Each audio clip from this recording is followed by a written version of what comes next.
In the small, cozy town of Whiskerville, where the sun always seemed to shine a little brighter, there lived a cheeky cat named Whiskers.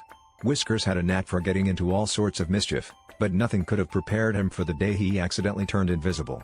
It all started when he curiously pawed at a mysterious shimmering potion left unattended by the town's forgetful wizard, Mr. Tiddlywink. With a meow and a swish of his tail, Whiskers watched in astonishment as his paws vanished before his eyes.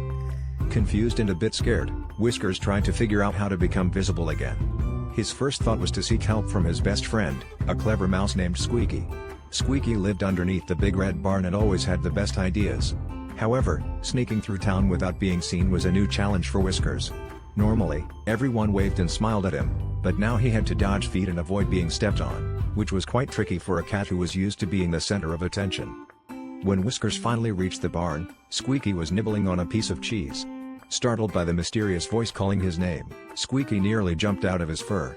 After Whiskers convinced Squeaky it was really him, they sat down to brainstorm. Squeaky suggested they visit the wise old owl, Professor Hoot, who lived in the tallest tree in the forest. Professor Hoot was known for his wisdom and might just know how to reverse the invisibility spell. Without a moment to lose, the unlikely duo set off, Whiskers bounding along silently beside his tiny friend. Reaching the forest, they found Professor Hoot perched high in his tree, deep in thought. After hearing Whiskers' plight, Professor Hoot chuckled softly and explained that to be seen again, Whiskers had to do a good deed. It was the magic of kindness that could break such spells.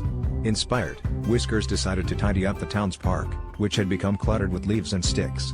As he worked, picking up twigs and arranging flowers, a warm glow began to shimmer around him. With a final sweep of his tail, Whiskers became visible once more, greeted by the cheers of the townsfolk who had gathered to watch the magical transformation. From that day on, Whiskers still got into a bit of mischief now and then, but he always remembered the power of being kind and helpful to others.